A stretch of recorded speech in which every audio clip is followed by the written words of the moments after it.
All right, so I'd like to introduce our first speaker for the evening. Filomena Trindade is a medical doctor and master of public health. She's a teacher, author, and internationally sought after lecturer in functional medicine. She is on the faculty at the Fellowship Master's Program in Metabolic Medicine at Metabolic Medical Institute.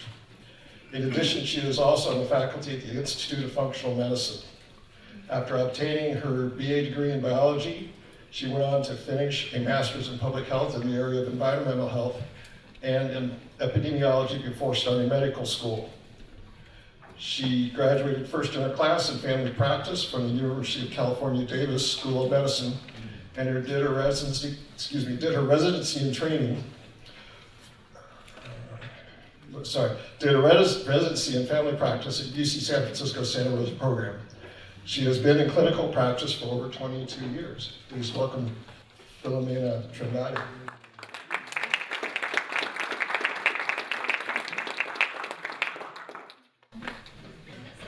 Well, it's a pleasure to be here. It's been a few years since I was last here, so it's nice. Thank you. So what about women and cognition? I really wanted to focus on Alzheimer's, but also sort of early Alzheimer's, or what's called subjective cognitive decline, which happens before you can objectively actually see someone declining. In most cases, patients come in already complaining of having some decreases in their cognition, but we're not always necessarily able to objectively identify it. But that's really the best time to start it. And then how is that related to diabetes type 3? How many of you have heard of diabetes type 3? Awesome. So that is really what the insulin piece is all about. And then what about menopause? And I'm focusing on women, not so much to leave out men, but because Alzheimer's is more common in women, and we have sort of more reasons in a way, or more things to fix. We're a little bit more complicated than men in that sense. Now, the one thing I want to mention, I want to start out with, is it's not all about the genetics, right? How many of you know about ApoE4? ApoE4. So it's a genetic predisposition that if you have that, you're more likely to develop Alzheimer's. But we're seeing more and more patients that don't necessarily have ApoE4 that develop Alzheimer's. Conversely, a very good friend of mine, her mom is a double allele ApoE4, so she's very high risk. She's 94, she still drives, and she drives her friends around, and she's sharp as a tack. So it's not just all about your genetics. So what we do to our genetics is sort of about how do we live our lives? What do we bathe our genes in a sense? So I just want to make sure that you understand I'm not really talking about the genetic predisposition with respect to ApoE4. That is a factor. But it has been said that if you have one copy of that allele, so if you got it from one parent, you're 30% more likely to develop Alzheimer's. If you got it from both, this is from Dr. Bredeson's work, you're more likely to, or you have a 50% greater likelihood of developing it. But even then, it's not just about your genes, it's what you do with them. So I want to try and just go through a really basic understanding of cognitive decline as it relates to, or is tied with, insulin resistance, prediabetes, diabetes type 3, as well as, particularly in women, as we're going through menopause. And then a little bit in terms of, well, why is diabetes type 3 also called Alzheimer's? And what can you do? Because I have my own approach. There's Dr. Bredeson's approach, which I follow his protocol, but I simplified it a little bit, taking in more of my functional medicine background. So I'll show you what I do. Now, so why am I focusing on women? Well, I'm specifically focusing on women because approximately 2 out of 3 people that are affected by Alzheimer's are women. And the risk particularly increases when we go through menopause. So as someone mentioned, really what you want to do is you want to try and start early, right? You want to get ahead of the game, so to speak. You want to start thinking about it in the perimenopausal period as women's hormones, for example, change. But estrogen is not the only hormone. There's many other hormones, which we'll go through in just a little while. But if you look at the literature, there's a lot of talk about, well, why is there such a discrepancy between men and women? And that's been really reviewed from 2017 until today heavily. So there's lots of literature really looking at this. And what they've actually done is they've looked at PET scans. You heard of what PET scans are? Positive emission tomography. So they're basically looking at, in this case, for example, on your left-hand side, that is the brain of a premenopausal woman. And what you're looking at is how much brain activity there is. On the right, it's a postmenopausal woman. So what do you see? By the way, the brighter colors indicates more activity, and the darker colors less activity. So you start to see that after menopause, there's a big change, right? So we have less brain activity in general. This work was done by Dr. Mosconi, and she's written extensively on this subject. This is another study by her that was looking at memory in women with ovarian decline. And what it showed was that in sort of early midlife, women outperformed men when they were matched for age, sort of across all measures of memory. But the sex differences then changed as women went through menopause. So in other words, as soon as we start to go through menopause, our memories change much quicker, at a much quicker rate than men. And she was tying it up to a decrease in ovarian function. So she was really trying to show that a lot of that is related to ovarian decline, right, or decrease in hormones, predominantly estrogen. Although through, and I was going to say through menopause, but really in the perimenopausal period, all our hormones decline. And I'll go through in just a little while how that happens, because I think we often think about estrogen, right? When you think about menopause, do you think about testosterone in women? Not usually, right? Do you think about progesterone? A little bit, more so. But in some women, we'll lose our testosterone before we lose our progesterone. And we always lose testosterone and progesterone before we lose estrogen. But even then, every woman's different. Some women can be more estrogen dominant, so they can have higher levels of estrogen even after menopause. Some women are progesterone dominant, not as common, but you do find it.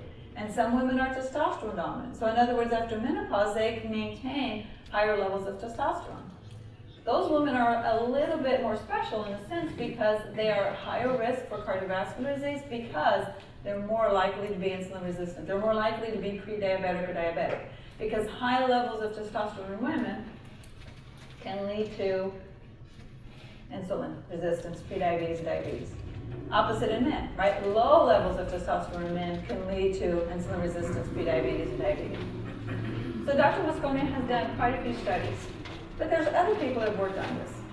This group was also looking at how these two are related, how the onset of menopause in midlife elevates women's vulnerability to Alzheimer's disease, and those women are, or that is really correlated to a depletion in estrogens. But they're also saying, well, menopause is also linked to a variety of different changes, right? We have more inflammation, we have more adiposity. Why do you think that women who are more like a pear in the menopause become more like an apple? Did you know? It's our body's way of trying to make more estrogen to compensate, right? So what do we have more of? More fat, right? Because fat is an endocrine organ. It makes hormones, and it particularly makes certain types of estrogens. Now, this study was particularly important because without ever mentioning functional medicine, or maybe they don't even know what that is, they had somewhat of a functional approach because what they said is, well, Alzheimer's disease is a multifactorial disorder, which indeed it is, although it's not often looked at that way. Traditional medicine looks at it more as genetics. Right? But we know that it's not about the genetics, it's what we do with them, it's what we bake those genes in. So this study was talking about how it's really a multifactorial disorder, and there's multiple risk factors, and all those risk factors integrate together, right? There's all these web-like interactions. And they were talking about how, with aging, of course, we have menopause, but we also have an increased inflammation that can lead to adiposity, insulin resistance, and type 2 diabetes. But I want you to think of this a little bit different than what they are saying. I'm not disagreeing with what they're saying, but I think we focus too much on adiposity leading to insulin resistance.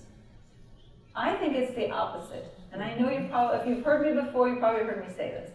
I think that we have a lot more adiposity or a lot more obesity going on, or overweightness, because we have a lot of undiagnosed insulin resistance. So on this graph, I would actually put that arrow both ways. Not just adiposity leading to insulin resistance, but insulin resistance leading to adiposity, which then can lead to inflammation. So that it's sort of a two-way street. So what is diabetes type 3? It's really all about insulin resistance and its effects on the brain. And for a long time, I used to think that, well, it's really about the inflammation in the brain created by insulin resistance. But it can also be due to just higher insulin levels in the brain, because it's inflammatory. So we have to think about that, and now we actually have studies looking at that. But the nice thing about this study is one of the first studies to really say, well, brain insulin resistance is really an early sort of form of Alzheimer's. So why is that important? Can you think of why is it important? Is insulin resistance reversible? Yes. Absolutely. Is diabetes type 2 curable? Yes. Absolutely. So if we can diagnose the insulin resistance in some patients, we can reverse the Alzheimer's. And I would say that maybe in a lot of patients, that have Alzheimer's or cognitive changes that are consistent with Alzheimer's, for example, they may have insulin resistance as a piece. So if you're addressing that part, which is often overlooked, you already have a way to reverse it. And even if you can't completely reverse it, you're making it better, because insulin resistance is a factor that you want to look at. This is another study looking at diabetes type 2 might be a sort of risk factor for mild cognitive decline, which can then progress into Alzheimer's disease. So what they were mostly focusing here is that if you can identify those patients that are more at risk, and they're specifically focusing on diabetes, but I want to focus on the person who's insulin resistant or pre-diabetic, which is the largest segment of the population that's not being addressed. Because if you can catch someone when they're insulin resistant before they progress, whether they're progressing to prediabetes or diabetes, the earlier you catch them, the easier it is to reverse, the easier it is to cure.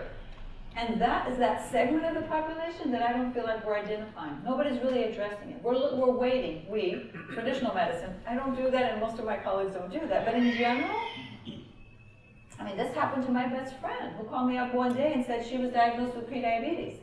And I said, oh, what are you doing? Thinking that, of course, that she was told to change her diet and start to exercise, have some kind of relaxation technique, right? She said, nothing. We're waiting to see if it becomes diabetes.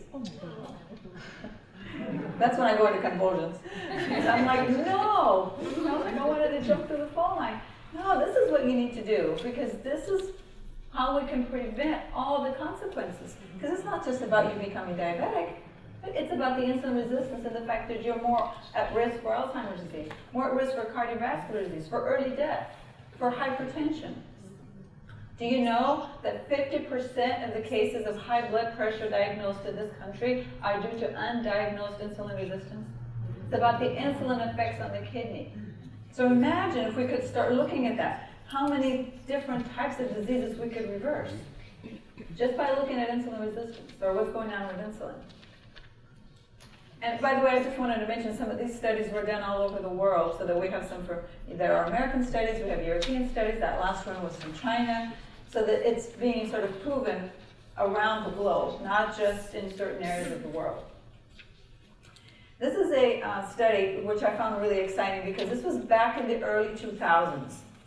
And even then, they already had some literature talking about diabetes type 3 and the fact that it accurately reflects the fact that Alzheimer's disease represents sort of a form of diabetes, or the diabetes effect on the brain, for example. And they were talking about how, we focus a lot on diabetes type 2, but the same thing can also happen with diabetes type 1. But the amazing thing that is, even back in the early 2000s, this was already in the literature, right? It's just being applied into clinical practice. Now, do you guys know how long it takes from when a discovery is made in the lab, for example, or a study, when it's actually applied in medicine in general? 20 years. 20 to 10 to 40. Exactly, at 15 to 25 would be average. Exactly. And you know what I often hear when I say, well, I have quite a few studies that show this, so I'm going to apply it to my patient. From my sort of traditional colleagues, do you know what I hear? Too soon. It's too soon. You're going to get sued. I'm like, how come you live with yourselves? Right? I mean, if you know that something's going to help and you don't do it because you're waiting for more and more studies, but if you look at the literature, it always says, oh yeah, we have lots of studies, but we need more and more. We need to look at this area. It's like, why can't we already, if we're not doing any harm, why can't we start to implement what we already know? I mean, isn't that why science is amazing and we're constantly, discovering new things? It's really about implementing them, because if we know it, but we don't do anything about it, what good does it do us? Now, the amazing thing about this study, too, is that it carried a little bit of additional significance in my book, because it was sort of the first study that I came across that's talking about diabetes type 3, and they were talking, or sort of making reference to the fact that, like other pancreatic intestinal peptides, the insulin gene was also known to be expressed in the brain, because up until then, that really wasn't known. So that you can have tissue insulin resistance. So in other words, let's say that you heard my talk and you're starting to notice some cognitive decline, or you have a family member that has cognitive decline, and you go to your doctor and you say, well, Dr. Trindade said that probably this person's insulin resistant, so I'd like you to test him. So let's say that you run even the best test. You do a fasting insulin, or your doctor runs a fasting insulin. And by the way, if you want to do fasting, you want to do postprandial. You want to do it, look at insulin levels after you've eaten something sweet to see what happens with that peak. But let's say that they do the fasting insulin, and it's within reference ranges. I won't necessarily say normal, but it's within reference ranges. Could that person still be insulin resistant in the brain? Yes. Absolutely. It can be tissue insulin resistant. Yes. We know that from PCOS, polycystic ovarian syndrome, right? Where women can be insulin resistant in the ovary, right, and not be able to get pregnant. But when you test them sort of peripherally in the body, you may not be able to prove it. So there is something called tissue insulin resistance, and we know that that can happen in the brain as well as in other tissues. So this is so even back in early 2000s, we already had the term diabetes type 3. And we even had some references to being linked to Alzheimer's, or it being a form of, or a contribution to, but it just really wasn't being put into clinical practice. Now, this study I just wanted to show you, because whenever I learn something, my next question is, well, how or why? Because if I can understand it, chances are I can usually explain it to my patient in the way that they'll understand and they'll be able to do something about it. So this is by Middle, and what he tried to do is to sort of explain not just that diabetes type 3, it represents sort of a form of progression from diabetes to Alzheimer's dementia, but he was also trying to explain why. And there's different theories, exactly how that happens. But I thought that he did a really good job of trying to explain that it's all about these interactions that depict sort of, with all these different proteins, how insulin resistance might lead to beta amyloid. And that a lot of times it's due to sort of changes in those proteins, or what he calls mutated proteins, that can actually lead to or sort of the underpinnings, or in other words, the molecular way in which insulin resistance can lead to Alzheimer's. So I thought that was really interesting. And this is still from the same paper, how he was showing that interaction between selected proteins is what's followed diabetes type 3, or in other words, the insulin effects on the brain that can lead to Alzheimer's. So just to summarize, I'm from the Azores Islands, and this is a picture from the island that I'm from. And my island's a little bit unique because it's very sort of high. They're all volcanic islands. There's 9 islands, and divided into 3 groups. The center group has 5 islands, and the other 2 each have 2. I'm in the center group, and the center group has 1 island in the middle. That's my island. And then it has 2 islands on the south side and 2 islands on the north side. My island's called the Dragon because from above it looks like a dragon. But it's the one that's pretty high off the ocean or sea level, I should say. And so when the lava flowed, as it came down, it created these flat parts, which is what you see there on the left. And those are areas where people have their summer homes, or sometimes they live year-round. But it's also great to be able to hike down to some of those places. One of my favorite hiking spots. So let's just summarize what I said. Insulin resistance and diabetes, type 2, and type 1 also, but we see a lot more diabetes type 2, can lead to cognitive decline or to Alzheimer's disease, or diabetes type 3. Now let's shift a little bit and let's look at some of the other hormones. So I've been focusing on insulin, but let's look at sex hormones and how that can lead to dementia in women. We have to be really, really careful how we interpret data. But we also have to be really careful when we read some of these scientific articles, because we want to make sure that the conclusions that they drew is really the conclusions that the paper came to. Because sometimes the conclusions that they make are not very they're not very good at explaining exactly what they found, and sometimes it's not even exactly what they found. So we have to sort of look at things with a fine-tooth comb, so to speak. So what this article was talking about was, and I'm going to quote, existing evidence does not support an association between indices of prolonged exposure to female hormones and lower dementia risk. There are indications, however, for better cognitive performance and delayed cognitive decline, supporting a link between female hormone deficiency and cognitive aging. So up until about 2014, 2015, maybe even early 2016, we had some studies that saying, yes, there is a link, but you have to be really careful because there can be risks associated with estrogen replacement. But now, by the way, this was a meta-analysis. So it was an analysis of many different studies, approximately 20,000 women. And what you have to do, though, when you're looking at studies that are looking at hormones, and particularly hormone replacement in women and risk, there's three things you really want to look at. Number one, you want to look at what type of hormone it was used. And number two, you want to see how was it given. Right? Was it given by mouth or was it transdermal? Right? That's really important. And sort of did that when you were looking at the study, did the women, were they really taking it, and were they taking more than one? Because that's really important in the studies. And in many cases, what they would do, and by the way, in that third point too, sometimes there are hormones that are not available in the US. So you have to be careful as to when you're interpreting risk. For example, there's a hormone replacement therapy that's available in Europe. It's called Tibolone. It is a synthetic hormone that has both, actually it has three actions. It has estrogen, progesterone, or progestogenic, I should say, because it's not bioidentical, and it has testosterone action. In many cases, those are grouped together with women who were on hormones transdermally on the skin, which we know are lower risk. So we have to be really careful how we interpret, and did they really study what they said they were studying? This is a particularly interesting one. This is from 2014. And this is the findings from 9 randomized clinical trials of estrogen-containing hormone therapy in Alzheimer's disease. And what their conclusion was that, what they suggested was that hormone therapy did not improve cognitive symptoms in women with Alzheimer's disease. But you just heard me talk about one that actually showed that it did. So why was this one so different? Well, these were 9 trials. So there were 9 different studies that they included.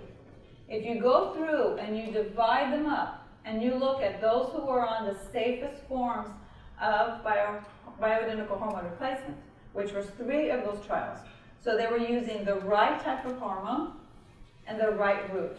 So it was bioidentical hormone, transdermal, and progesterone was bioidentical, which can either be oral or it can be on the skin. When you subdivide and you look at the studies that were where they were using bioidentical hormones, those that showed an improvement in cognition. So you have to be really careful when you're looking at studies. Number one, to see if what they concluded is really what they found. But number two, what type of study was it? Is it a meta-analysis? So were they analyzing a lot of different studies where they put them all together? In this study, for example, 3 were bioidentical. There were some where they were using the oral Tibolone, and there were some where they were using the synthetic. And they were grouping them all together. So it's important that you look at exactly what was happening. And this is exactly what has been shown in the more recent studies. So 2015, 2016, 17, 2018. And so this is what this is saying. For example, recent studies, such as the Wins-Young and the Cronus Early Estrogen Prevention Study, which is basically the question that you asked earlier. So, in other words, early versus late intervention. So starting early in the perimenopausal or menopausal process. And when they were doing estradiol that was targeted at younger women, they showed that hormone replacement therapy maybe will give you a positive outcome in terms of cognition, that age group. So in other words, if you're starting it earlier and you're using estradiol, then you are seeing an improvement in cognition. At what age? It depends on where you look at, because most studies are looking at between 50 and 59, but we know women that are going into the perimenopause at 40 and 45. So as a couple of studies I'll show in just a little while, you really want to individualize. This is personalized medicine. You have to personalize it for that patient, because for some women, 50 may be too late. Because if they started at 43, 45, by age 50, you already have death of some of the neurons, and it's much easier to catch the neurons before they die than after. You still see an effect, because I've seen it in women much older, but it's much easier the earlier you start. So you have to really personalize it for each patient, even though most studies on 50 to 59, because the average age of menopause in the US is 51. So this is looking at sex hormones, particularly estrogens, as possessing potent antioxidant properties that play an important part in maintaining not just normal reproductive, non-reproductive functions, but they also exert neuroprotective actions. So in other words, they can protect the neurons in our brain. And they are, and you can see that it's lost during surgical or natural menopause, but they're also talking about how that is associated with mitochondrial dysfunction, neuroinflammation, synaptic decline, cognitive impairment. So in other words, estrogens work as antioxidants in many different areas. We're thinking now more in the neurons in the brain, but think it also in terms of the mitochondria and our cells in general. So this is really talking about how the loss of sex hormones has been associated with accelerated aging, and that can lead to then what they're calling your brain hypometabolism, or decreased function in the brain. But if you start your replacement early, you can offset that. This is another study that actually looks at exactly what I mentioned earlier. Why do we have such mixed data? Why do some of the studies show, yes, it helps, and some show it doesn't? It's about the type of hormone, when it was started, and what route was used to give it. So this is talking about, again, looking at the timing of hormone replacement therapy, estrogen versus estrogen and progesterone, so monotherapy versus you're also replacing your progesterone. They haven't so much talked about testosterone yet. Those have been some more of the later studies, particularly from 2017 on. But also talking about how is that being given? Because what is the most common form of estrogen still being used in the United States? Do you guys know? Still Premarin, yeah. Which is what? Pregnant mare's urine. Yeah, exactly. It's mostly estrone, which we make some estrone too, but there's 26 different estrones in pregnant mare's urine that are not the same as what we make. But you guys know something? Do you know that, you all heard of the WHI study? Women's Health Initiative? Yes. So that was a study that was published that showed that Premarin, because that's basically what was being studied, so conjugated equine estrogens, and it was not just Premarin, it was Prem-Pro, it was conjugated equine estrogens with progestin, with a synthetic progesterone. Actually, I can't call it progesterone, it's a synthetic progestin, because progestin is a synthetic form. When you say progesterone, it's more the bioidentical type. So, which is basically what we make. So when that study came out, we were told we have to stop hormone replacement therapy in all women because they're having more strokes, right? More breast cancer, and what else?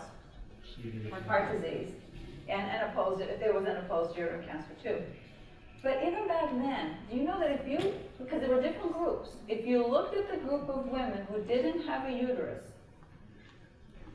so they received Premarin only, not progestin, even though it was the wrong type of estrogen, the wrong route, because it was oral, it was by mouth, right? And you should never take an estrogen by mouth. Do you know that those women did not have higher risk of breast cancer? It was actually lower than the general population. It was about the progestin. I'm not advocating that we use pregnant mare's urine. I don't do it, and I don't believe any estrogen should ever be given orally.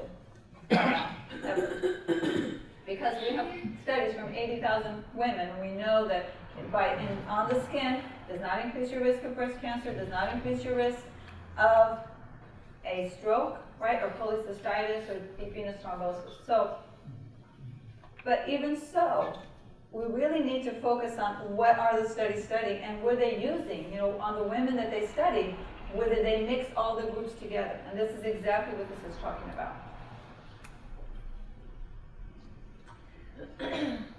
Another one. This is looking at recent advances in menopause therapy, including transdermal estrogen therapy, have a favorable influence on the balance of benefits and risks. A case can be made for menopause hormone therapy in healthy postmenopausal women for 5 to 10 years, starting during the menopausal transition. So when you're starting to have symptoms, right, but you're not fully through menopause.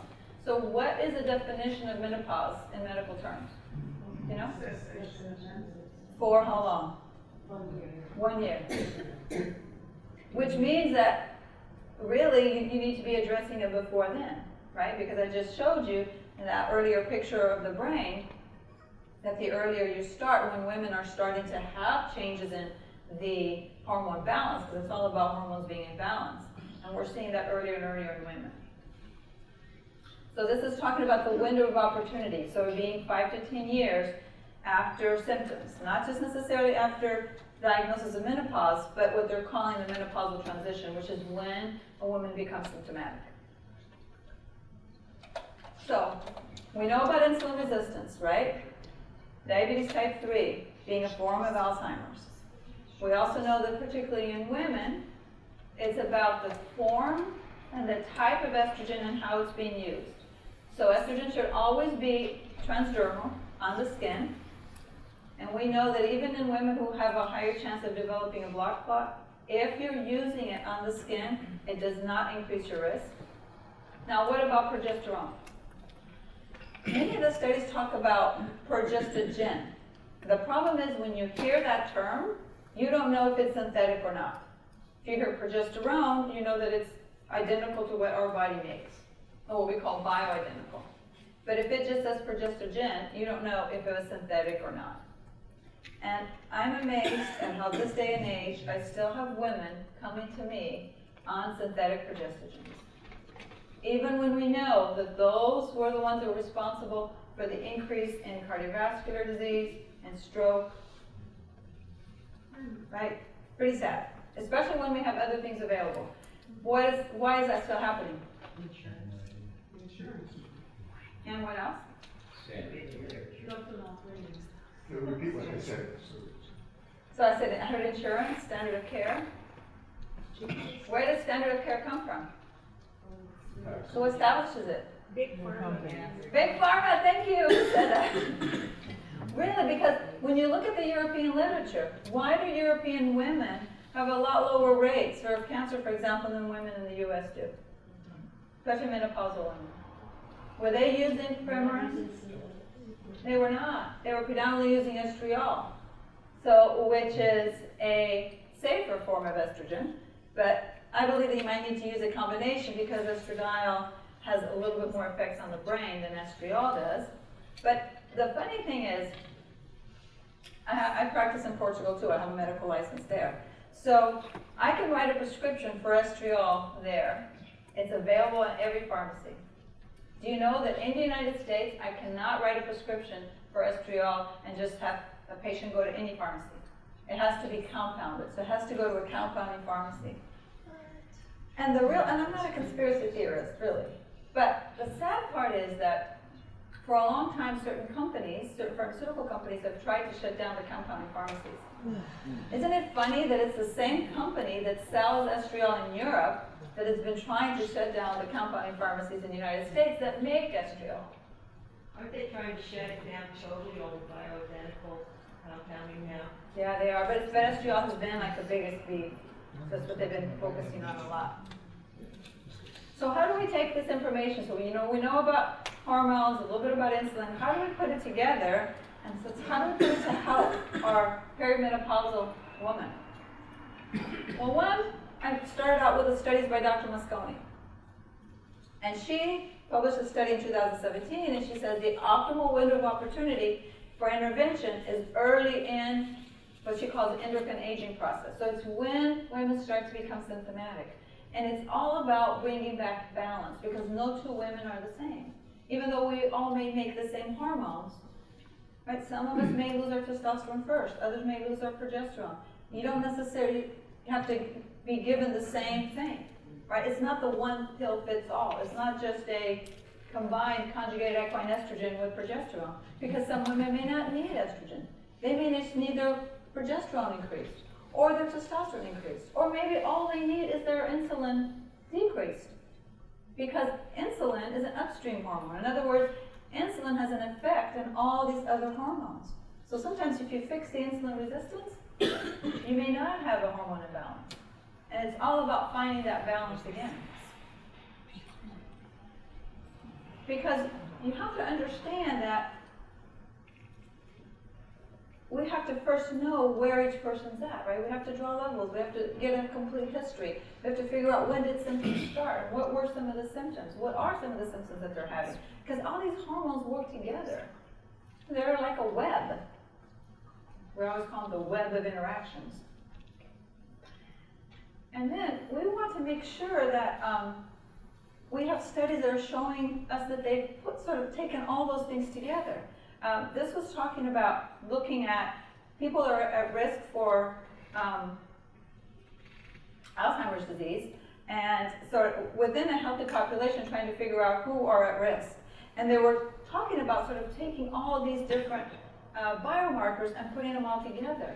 Really having this concerted multifactorial approach where you're not just looking at one pill for everyone. Because to me, balancing a woman's hormones, and I'm picking on women because women are harder.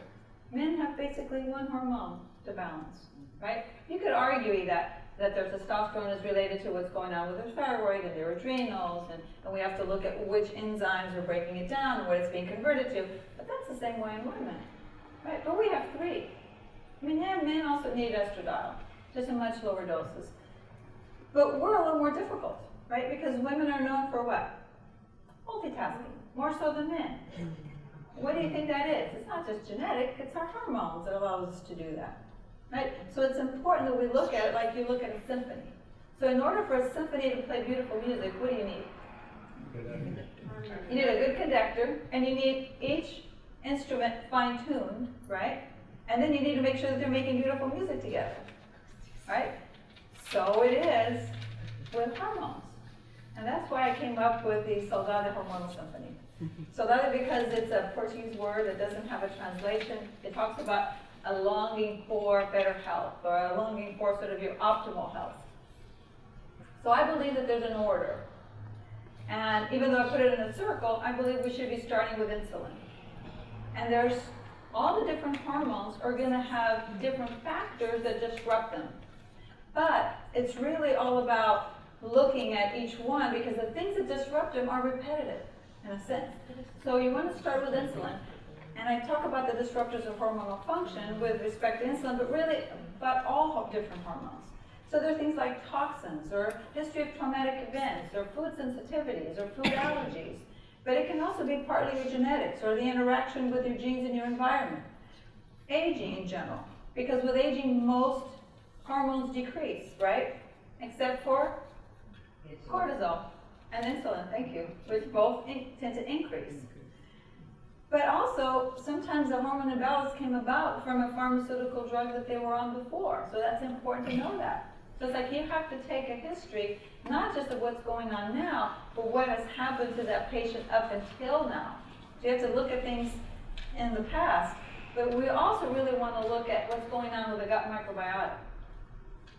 Because we know about the gut microbiota being responsible for our immune system, right? And keeping it in check. But do you know that the gut microbiota also makes hormones? It also metabolizes hormones, right? It helps us make some of our vitamins, particularly our B vitamins, and it helps recycle them. So that's an area that can also cause hormonal disarray or hormonal imbalance that I feel it's often forgotten. So you can take my list and you can use it for any hormonal dysfunction, almost any disease or dysfunction in general.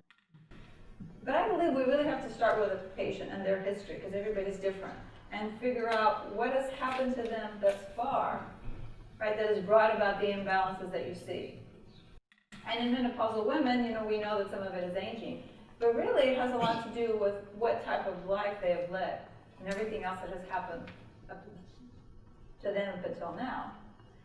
And I put the slide in here because it's not that I forget everything I learned in medical school. We use it, but I use it in a slightly different approach. So I pay a lot more attention to their history and what has happened in terms of their hobbies and how much stress have they had in their life, right? And I really focus on doing a thorough physical exam, something I didn't learn very well in medical school and sort of had to learn on my own. What's the purpose?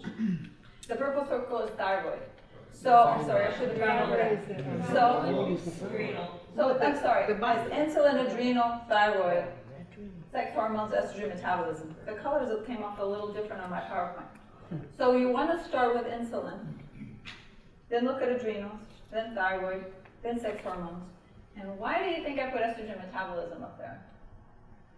What is estrogen metabolism? Does anybody know? What's the one in the purple? Adrenal. Adrenal.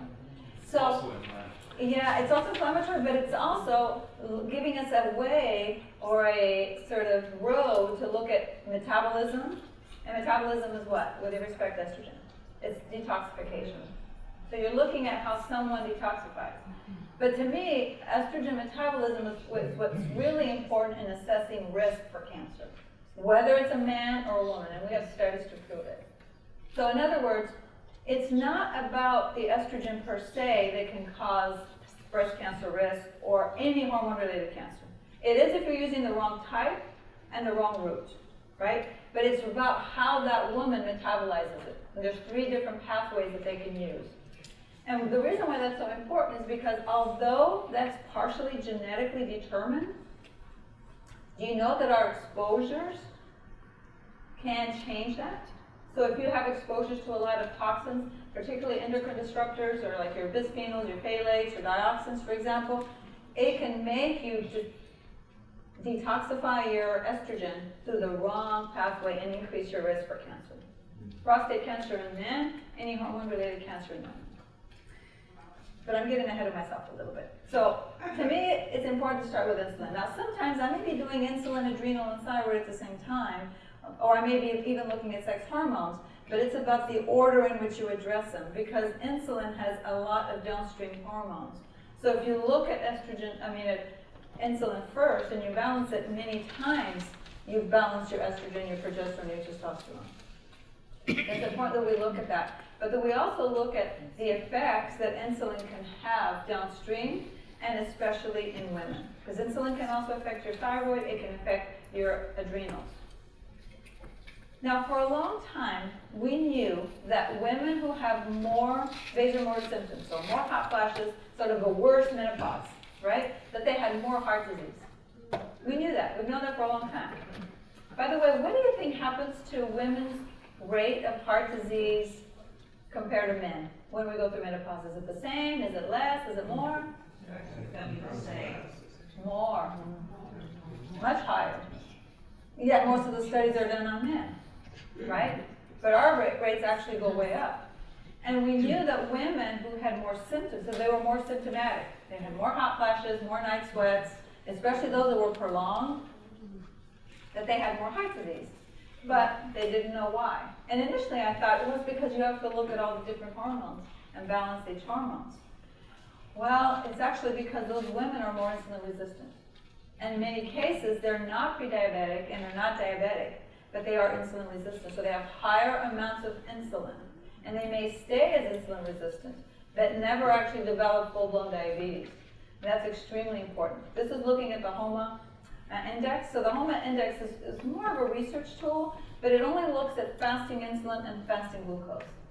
So it's good, but many times you can have a normal fasting insulin, but the moment you eat something really sweet, your postprandial, so your insulin after you eat, shoots up much more. So it's important that we look at postprandial too, although I still have to convince a lot of doctors about that.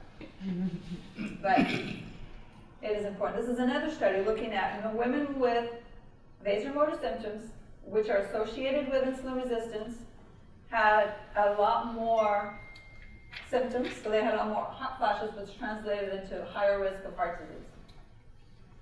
Could you explain vasomotor?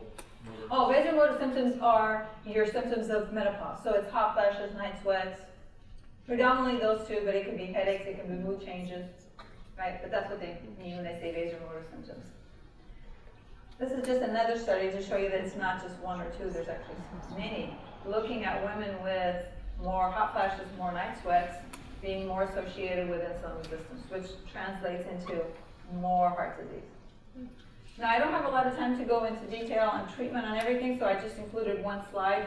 I like rules of three, because usually 3 things I can remember, and if I can remember, chances are my patients can remember.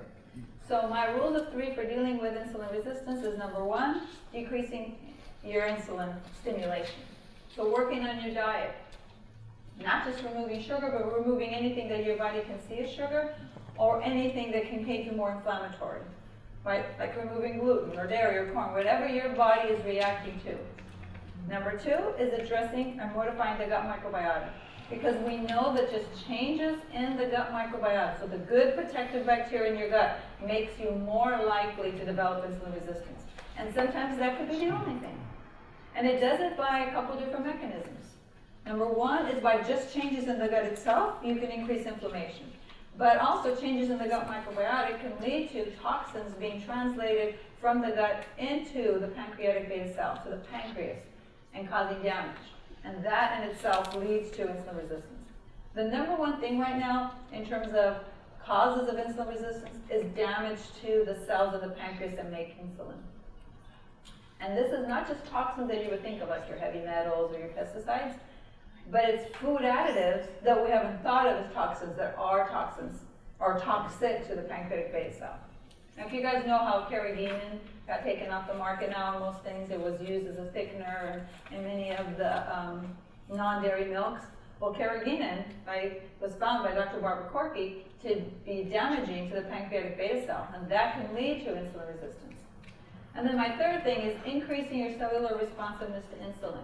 So giving the body those things that are going to increase insulin sensitivity. They're going to help insulin get inside the cell. And these are things like herbs and spices, but they can also be your nutraceuticals like magnesium and chromium and CoQ10. Right? All things are important. Now this is just one more study before I move on to adrenals that talks about Alzheimer's. Remember how I talked about Alzheimer's as diabetes type 3? And it was talking about that not only can you sort of reverse it, even though they were talking about using intranasal insulin, they were also talking about ketogenic diet. So I put this in here. I'm not advocating that everyone should be on a ketogenic type diet because I think you need to be prepared for that. But I glean from the literature any study that I can find that talks about lifestyle modification and diet. Because we know that, for example, what is the best diet for someone who's insulin resistant? Low carb. Could be ketogenic, but you have to prepare the patient because not everyone can do the ketogenic diet without being really looked at and making sure that they're not too toxic. But also, it's a Mediterranean type of diet. Not the Mediterranean that eats lots of pasta, right? But the Mediterranean that eats like the rainbow and has a lot of green leafy vegetables and eats olives and avocados, right, and fish.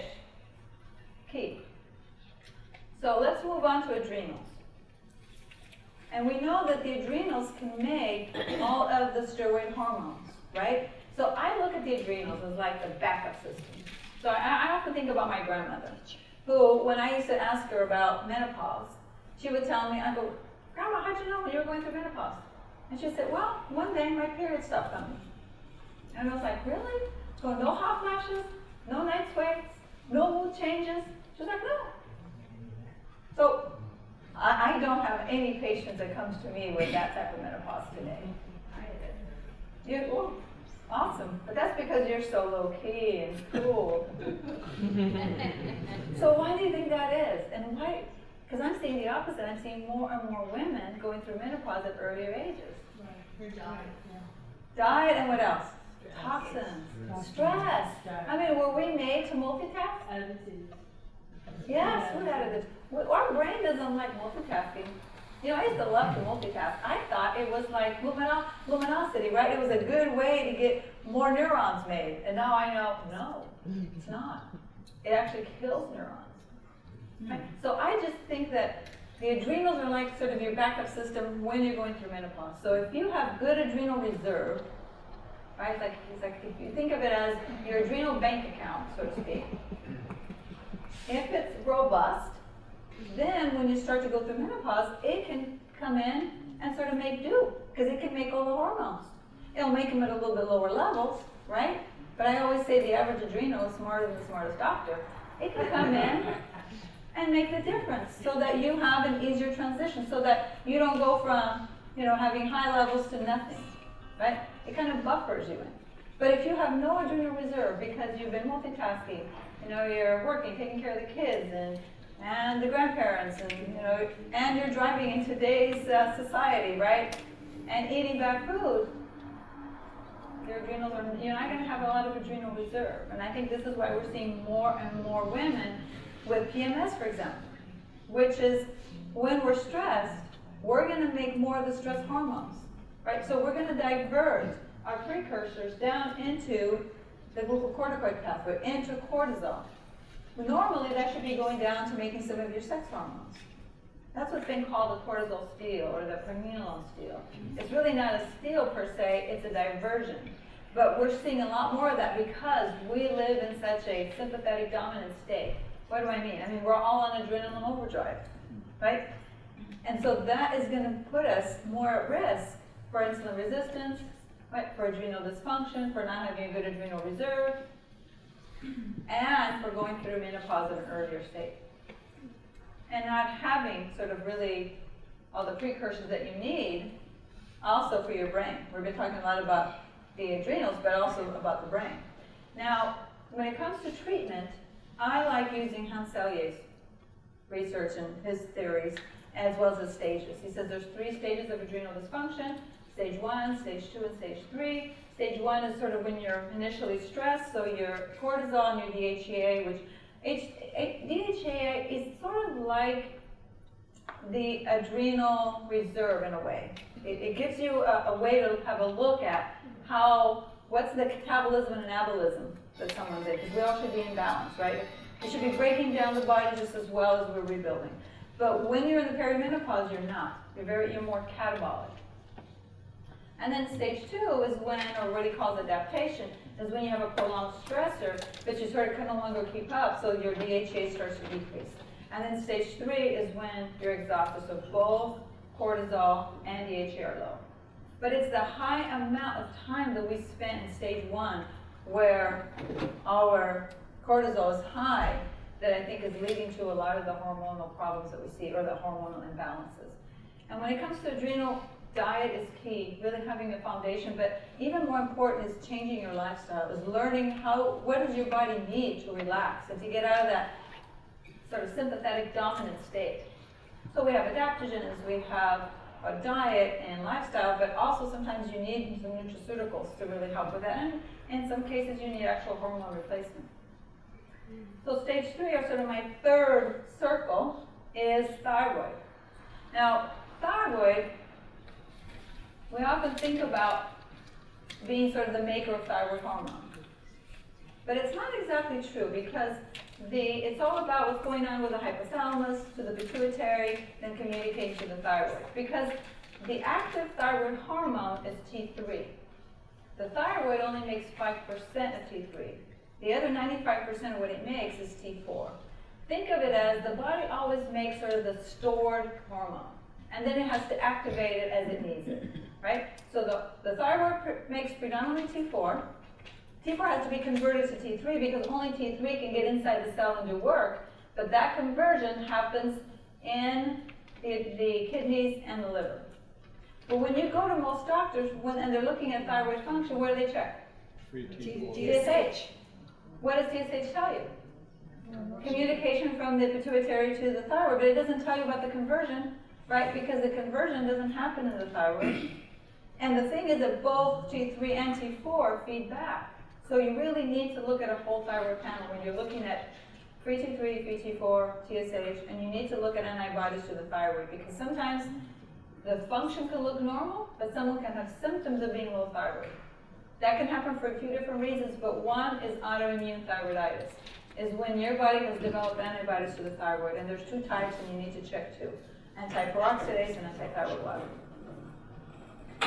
So to me, only after you have really normalized or sort of re-equilibrated, if you will, your insulin, your adrenals, and your thyroid, then look at your sex hormones, because in many cases, the imbalances in the sex hormones, so your estrogen, your progesterone, your testosterone, were due to changes in these other areas. So by the time you look at the sex hormones, it may be normal. I've been talking about women, but I see this a lot in men. You know, many men come to me with low testosterone. But then the answer is not to give them testosterone, it's to find out why. Because if someone is hypothyroid, even if it's just subclinical hypothyroidism, that's going to affect their ability to produce testosterone. So in many cases, or they're insulin resistant. In many cases, it's due to insulin resistance. Adrenal dysfunction can happen in men, but men seem to be a little more immune to it than women are, but definitely thyroid function. So you really need to look at everything, all the different hormones. Now when it comes to sex hormones, I already talked quite a bit about estrogen and progesterone, but I think it's important that we look at what happens as women go through menopause. Because we often think that estrogen decreases, right? No. You see what's flatline? Progesterone. And in perimenopause, many women actually become what's called estrogen dominant. That means that there should be a ratio between estrogen and progesterone, and we lose our progesterone first. So we're usually estrogen dominant in the perimenopause. And being estrogen dominant is not good because it puts us more at risk for some of those hormone-related cancers, especially if we're not metabolizing the estrogen in the best pathway. So this is the French study. So the French study was a study that looked at, the initial study was 50,000 women, the follow-up study was 80,000 women, 80,377. And what they were looking at is sort of, does estrogen replacement, does hormone replacement really increase risk with respect to breast cancer? And what they found was no, it does not if you're using it on the skin, so transdermal, and you're using bioidentical, and with progesterone, it can be oral, or it could be on the skin. It could be transdermal, it could be transvaginal actually, but it needs to be the bioidentical. This is a study looking at conjugated equine estrogens, which is Premarin, right? And methoxyprogesterone acetate, so synthetic progesterone, versus a natural progesterone and its effects on memory. Who do you think did better? Natural. The natural progesterone, even though they were using the wrong estrogen. Exactly, which goes to prove that a lot of it is really about the progestin. Now, this is a really interesting study because what do we worry the most about when, let's say that we've fixed in someone's insulin, it's a woman, and thyroid and adrenal, so insulin, adrenals, thyroid, but they're still low on, say, on their estrogen or progesterone, for example. And they also have high blood pressure, and high cholesterol, let's say, which wouldn't happen so much with the patients I see, because by the time you fix insulin, everything else is pretty much fixed, especially their cholesterol panels. And I'm talking about their expanded cholesterol panels.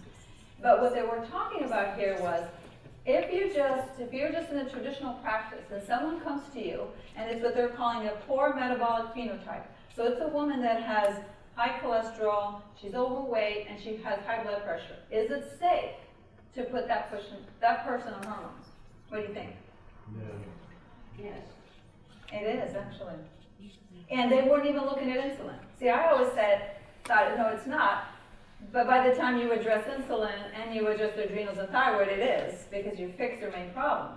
But in this study, and there's other studies like this, it's just an example. But they did compare it with like changes in lifestyle and nutrition. Because They that did. that may be giving the explanation. Exactly. So the question is, well, they weren't really looking at lifestyle. You're right. They grouped them according to, they tried to take as much into account with that, and I agree with you. But the nice thing about the study is that it's showing that those changes that women have that we so much worry about, it's really about using synthetic estrogens, right, or synthetic progestogens, right? Because what they were doing is, even in those women that we would be most afraid to start something on without doing diet and everything else, which they didn't do, right? All they were doing was starting them. These were women with cognitive decline. They were only starting them on estrogen, right? Hormone replacement, estrogen, progesterone. So, and they were not looking at diet, lifestyle, none of that. They weren't looking at, are they insulin resistant? Did we fix it? Did we address the adrenals or thyroid? They were just saying, if they're poor metabolic phenotypes, can we put them on the right type of estrogen, and are we increasing the risk? And the answer was no. They're not increasing the risk. How did they measure this? Well, they were looking at long term, because this was a long study. In other words, so they were looking at what they had, high blood pressure, hypertension, and if they started them on, I think it was a 5-year follow-up actually, did they then develop changes, like increase in blood pressure, increase in cholesterol, did they gain more weight? Those are the parameters that they were measuring. I'm not sure if they measured depth, but yeah. But it's nice to see, because what that shows is that it's about the type of estrogen. It's just another way to prove. This is by a different author, again looking at the timing of hormone replacement therapy in terms of memory and processing. Because we've looked at breast cancer risk, right? Different types of risk. Now we're looking at what is going on in terms of memory, and we know that if you're using synthetics, it does not improve memory. This is a study that was looking at using 17-beta estradiol. So it's basically ethanol estradiol. It's what we have that's closest to what our body makes.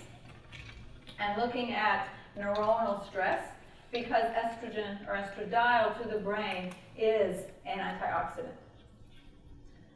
So, winding down, let's look at estrogen metabolism. So what do I mean when I talk about estrogen metabolism?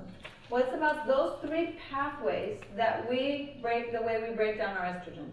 And I can't talk about this enough, because I feel like this is a forgotten field in medicine. The literature is there, it's been there for years, but it's not being applied. Because what every woman should be having done onto her, and not just in the menopause, but in the perimenopause period, and the sooner that you can, is to figuring out how are they metabolizing your estrogens.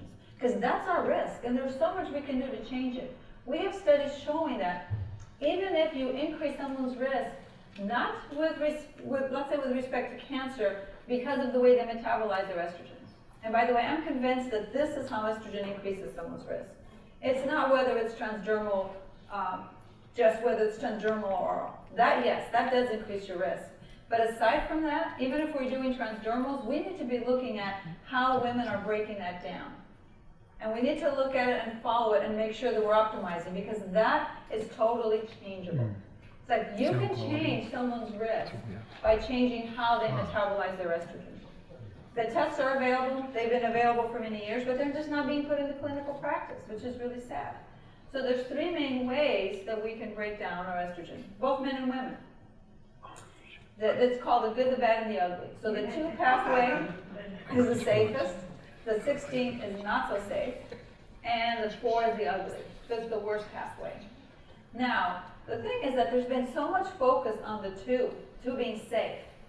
Well, there's 2 phases of metabolism or detoxification in the liver, right, and in tissues. There's phase 1 and phase 2. Phase 1 makes a toxin more water soluble, because most toxins are not water soluble. Phase 2 is like a assembly line of what do you need to get eliminated. Do you need a sulfate group, right? Do you need a methyl group? Do you need glutathione? Or do you need a glucuronidation? Or do you need a glucuronide group to then be eliminated, right? The 2 is only protective if it's methylated. So even if you're using the 2, you still have to make sure that you're processing it in phase 2. And actually 2-methoxy estrogen is being studied as a way to prevent heart disease in women because it is sort of protective, cardioprotective. So it's really all about which way are you metabolizing it, but that's not just genetics. Because there's actually 2 studies that I included in the slide. This shows that envirochemicals like PCBs, bisphenol A's, polybrominated phenyl ethers, your phthalates or your perfumes, for example, if a perfume says carpet, that is a phthalate. Those can actually change it so that you are utilizing that worst pathway, the ugly. I said the good, the bad, the ugly. So it's not just about your genes. Because even if genetically you're not predetermined to use that worst pathway, if you have a lot of exposures, and who among us don't? I mean, we live in a toxic world, right? So it's really about looking at the exposures that you've had and trying to offset them. And the amazing thing is that we have studies showing that even if you have those exposures, if you work on glutathione conjugation, you're increasing your antioxidants, putting on your methyl groups, right? So eating lots of green leafy vegetables or taking your like methyl B12, methylfolate, whichever you need, that can change your risk. To me, that's powerful. This is how you assess and how you reverse someone's risk. And I'm particularly talking about risk for women with breast cancer, uterine cancer, any hormone-related cancer. In men, it's been shown with prostate cancer, but also with their risk of lymphoma, is associated with how they metabolize their estrogens. So to me, it's really only with putting all this together and looking at insulin, looking at the adrenals, thyroid, your sex hormones, but also how are they being metabolized? What are we doing to detoxify? That we can make that beautiful music that we can all dance together. Believe me, I love dancing, and I love dancing to good music. So I hope this has been useful to you, and we're taking questions now or later. Yes. After.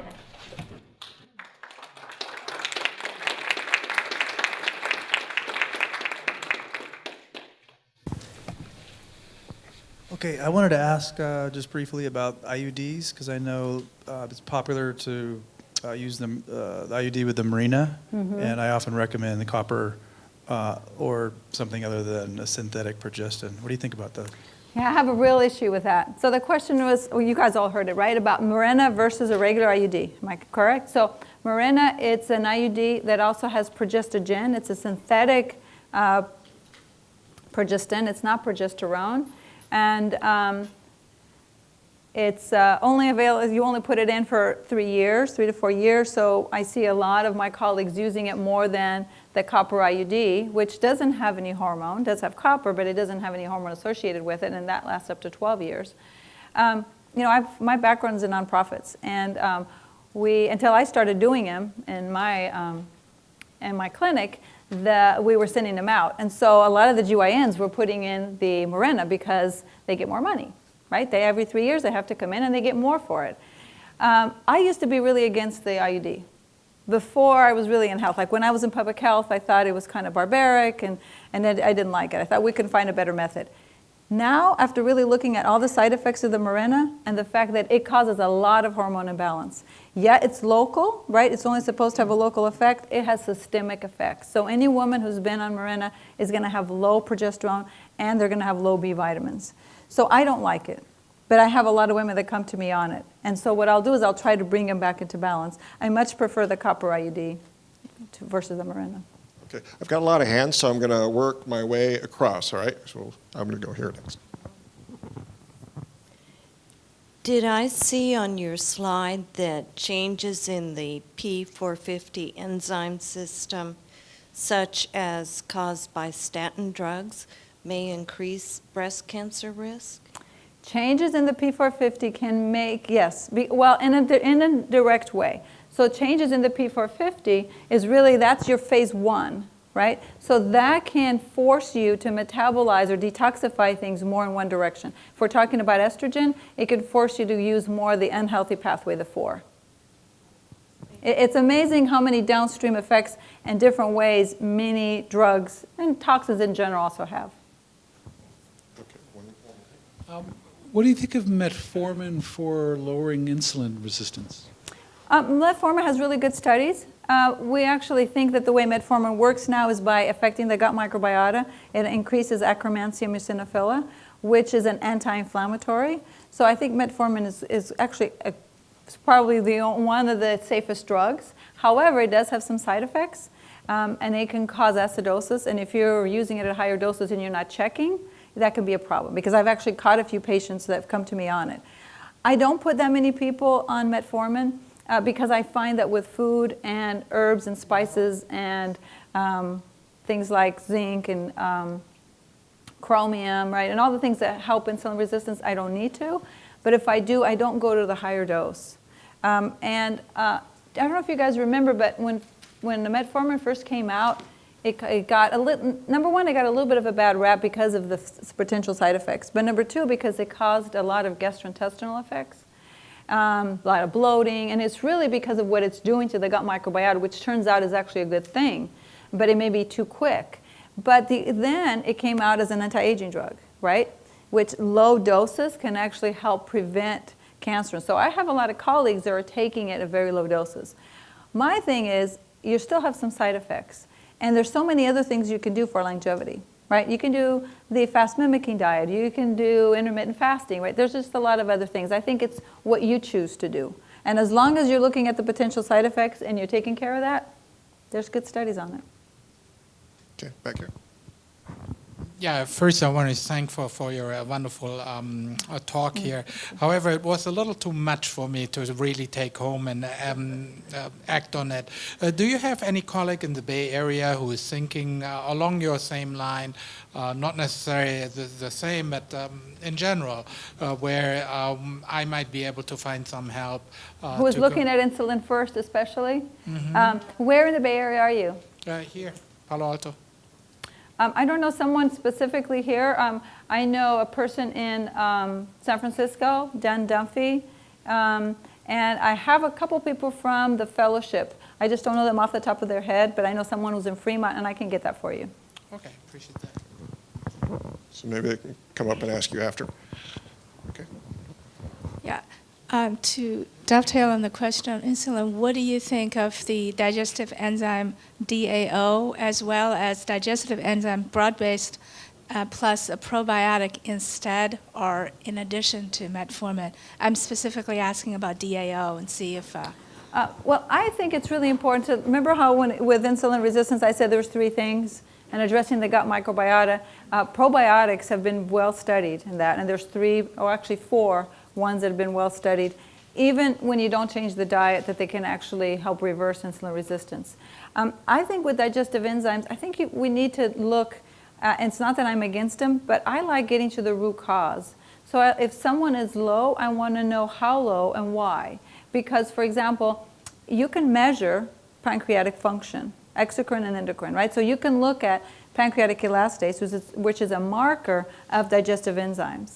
And if the pancreas isn't working optimally, you may need a lot higher doses than like with DAO, for example. So I think it's important that we also measure and we see exactly what you need. But if you're just using one across the board, in general, I think it's a good idea, but in many cases you need much higher amounts. But are there any concerns with DAO at all? I don't have a lot of experience with it because I'm more at let's look at what's the underlying root cause. So I haven't used it that much. I've read upon it, but I don't have the clinical experience with it. What do you think about bioidentical hormonal replacement through the mucosa, like between upper cheek and the gum? I don't like it. And I don't like it because we don't know how much is being swallowed. And there's a school of thought that if you're doing it by mouth, that you could be potentially using the bad and the ugly pathway. There's not a lot of literature on this. So I know there's some people that are using sublinguals, for example, or troches, where you can just park it sort of on the side of your mouth. The studies were done on skin, transdermal and transvaginal. So I only stick with those because I am afraid that they could still be swallowing.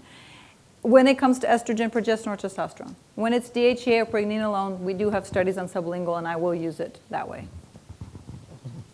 What is the test for insulin resistance in the brain?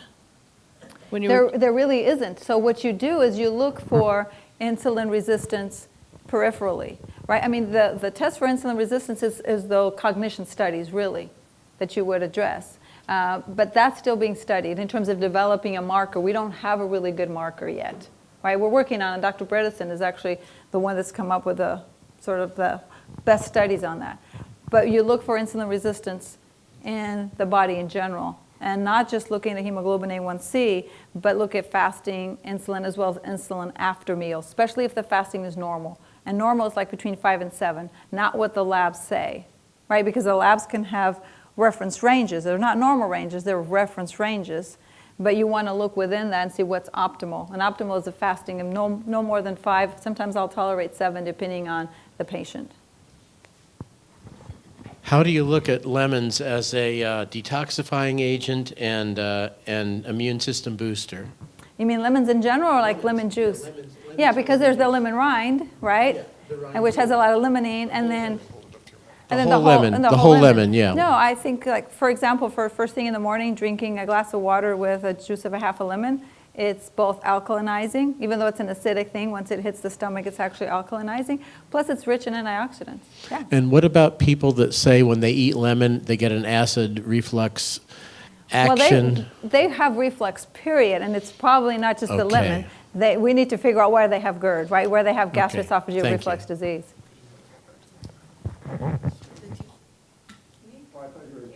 I did. So I want to say in regard to the insulin resistance that a lot of time blood sugar will go up due to the fact that you have food sensitivity, gut bacteria, and especially if at that point of measurement, estrogen is circulated or recirculated and not secreted.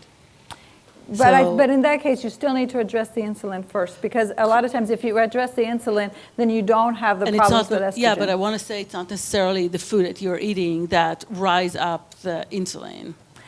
No, that can be measured. But so changes in the gut microbiota, you're right, can also lead to insulin resistance, absolutely. Food sensitivities, which is actually part of what was on my list. Even self-production of antibodies can do that. Right, but then you're back to looking at why do they develop the antibodies. Yeah, exactly. But that's why food sensitivities are actually on my list of potential triggers, even though I didn't say that necessarily. Yeah, thank you. If someone tests that, that they have the 216 pathway and they're taking bioidentical, some of the ones you talk about, what can they do with either their diet or lifestyle to shift that pathway if they've repeatedly tested the 216? Good question. Actually, I don't like doing the 2 to 16.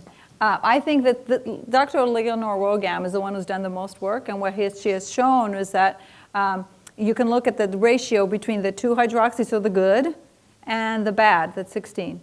But there's not measuring the ugly. And what we've seen in clinical practice is that even when you change the 2 to 16 ratio, it hasn't translated into better outcomes. So in other words, we're not seeing less breast cancer risk or hormone-related cancers.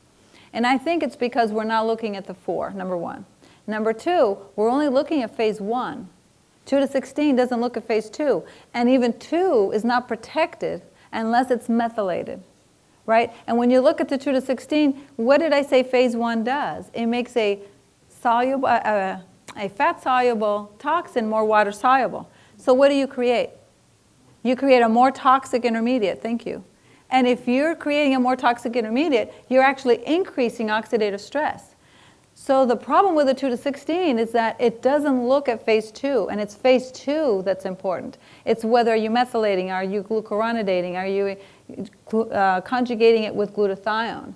And so we need to be looking at the 2, the 4, and the 16, and the methylation. So the 4-methoxy and the 2-methoxy. That's extremely important. And I waited for those tests to come out. And they've been out since like 2005, 2006 in the US. They were before that in Europe. But it's still not being put into clinical practice in general, which is really sad. Hi. Originally, I was told that it's very dangerous if you missed the window to start any kind of supplementation, years and years after menopause. But recently, a physician told me that there are studies showing that that's not true, and he was willing to work with me. So I'm curious what you think. Well, the original study said that it was that window, right, that you needed to be started between 50 and 59, and that if you didn't, you could increase your risk. Right. But those studies were on, guess what? They want conjugated equine estrogens and progestin. So they want Provera and methoxyprogesterone acetate and your Prema and your Primpros. When you look at the studies that were looking at the bioidenticals, you don't see that much risk. You don't see the increase in risk, but those are later studies, right? Those are like, well, either they're early studies or they're late studies. So one thing that always bothered me is when I was in medical school, and even early on in residency, I heard and learned and sort of forced to memory how good estrogen is for the heart, right? But those were early studies. What do you think they were done on? Synthetics or bioidenticals? Bioidenticals. No, not the early studies. The early studies were actually done on estradiol. Then we had this era of all we were told to use was synthetics, right? Conjugated equine estrogens. And then we had the study that was only on the conjugated equine estrogens, and we're sold, oh, we have to stop all hormones. No, you have to stop conjugated equine estrogen, and you have to stop doing orally. But how could you negate those years of studies from before where it showed positive effects? I think the problem is that instead of sort of looking at the literature and saying, well, how could we be wrong, right? Why is it that before we're saying it was good and now it's not? It's really a product of big pharma and advertising, right? Or even just compare it to the European studies. I mean, because the European studies, they were using predominantly the bioidenticals. You know, there's very few using Provera. There are some countries and in some areas that still are. So the later studies now are showing that maybe that's not such an issue. It can be an issue in terms of we don't know how much neuronal damage you have or how much you can recover. But you know, I've had patients with pretty progressive Alzheimer's where the family told me, I don't care what the risk is, I just want my mother to recognize me. And I don't just start them on hormones, I do everything. I won't start them on hormones if I'm not going to do the hormonal symphony and I can't work on their diet and their lifestyle. But even with those, you can see drastic changes. So I think that our brains are plastic, right? There's neuroplasticity. So there's a lot of things that we can sort of regress. We just don't know how much until you take it to each person. What type of tests do you recommend to test all the different estrogens and the pathways? And can you go into a little bit more detail of the ratios between the different Sure. estrogens that are needed for health?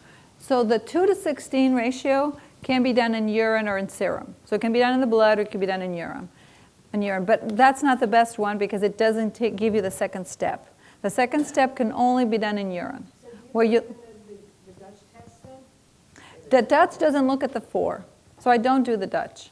So because which test do you do The then? Dutch looks at the 2, and the owner thinks that because you're looking at the 2, that it's not as important to look at the 4. I disagree because there's many people that can have higher amounts of 2-methoxy and the 4 is not. There's something about the 4 that makes it really hard to methylate and to further conjugate. And I know this clinically, there's not a lot of studies on it. So I think you need to look at the 2-methoxy, the 4-methoxy, the 2-hydroxy, the 16-hydroxy, and the 4-hydroxy. So is there a different test kit or something like that Yeah, besides the Dutch test? different companies have it. I use the one from Genova. It's called Complete Hormones. You can also do just estrogen metabolism, but for the same price. You can do Complete Hormones, which is even more extensive than the Dutch, but you're looking at all the metabolites and you're looking at the estrogens. I think ZRT is coming out with a similar test too, but that can only be done in the urine for now. But you can't do the 4 in blood. The 4-methoxy can only be done in urine. Yeah, 4-hydroxy and 4-methoxy, it's only in urine. I wanted to know your opinion on estrogen in soy products. What do you think about them? Well, the problem with soy is that most of our soy is GMO. You know, if you're in Japan where it's non-GMO, not such a problem. So, and the other problem too, besides it being a genetically modified crop with respect to soy, is that not everybody can digest soy. Now, if you're looking at the soy extracts, right? Then, like genistein, for example, we have some studies on those that you can use for like menopausal symptoms. But there's other things you can use. Let's say you don't want to do hormone replacement, right? But you want to try and maintain brain function. Well, there's a product. In Europe, it's called ERR731. It's a rhubarb, the root extract. in this country, I believe only Metagenics has it, and it's called Estrovera. It works on the estrogen beta receptor. So the beta is protective. This is why I want to use estriol and estradiol, because estradiol works on an alpha receptor, which can be more stimulating. The estriol works on a beta, which can actually inhibit. So let's say that you're putting someone on estradiol and you may be increasing their risk for a cancer cell that they have for it to grow. If you use the estriol with it, if you use something that binds the beta receptor, it cancels it out. It's protective. But you can do the same thing with a rhubarb extract because it works on the estrogen receptor beta. So in patients who want some of the cognitive effects and want the effects on bone but don't want to go on hormones, I use that. Okay, we'll take one more question here, I think, and then, or maybe two. Okay, you got your hand up really fast. So 2 more questions, and then if you have any further questions, hopefully you'll take a few questions. You know, people, you can come up and talk with our speaker. So here we go. Yeah, what's the best way to test if the person has Alzheimer's disease? There's no really good test to do it. My best test is see if they're insulin resistant, right? It's not just, in other words, because if they're insulin resistant, you know they're more at risk. I mean, you can also do ApoE, right? ApoE4. You can look for the genetics, but that doesn't tell you if they're activated, right? It just tells you that if you have 2 copies, so if you got the ApoE from your mom and from your dad, you have a 50% higher chance of developing it. If you only have 1, you have a 30% higher chance, right? But aside from doing some, you can do tests, like you can do the PET scans or some of the cognitive tests. To me, if I could only do one thing, I would reverse insulin resistance, right? So pre-diabetes. So looking at insulin and really following the diet, doing all the things to get your insulin, the levels optimized. Okay, last question. Okay, last question. I'll make it quick. Is there a step-by-step way that we Americans can fix our medical system? And give it to me in 2 seconds, right? In 5 minutes or less. Oh, God, I wish there was. It's just like it's so broken, and I'm faced with that every single day. I try as much as I can to get, if I'm prescribing something, I try to find out, can I get it through insurance? Because, for example, we know nutraceuticals. There's companies that, pharmaceutical companies that are now making nutraceuticals because it's money-making, right? And so anytime I try to do anything, I get called, no, that's not covered. Oh, no, you can't do it. And it's just so frustrating. I feel like we're going down a deeper and deeper rabbit hole. So I'd be happy to hear what you have to say. On that really happy note. I'm sorry? Well, yes, we'll take, it's time to take a break. Capitola. Capitola. All right, well, please thank Dr. Trindade one more time. Thank you. All right, great, thank you very much. Okay,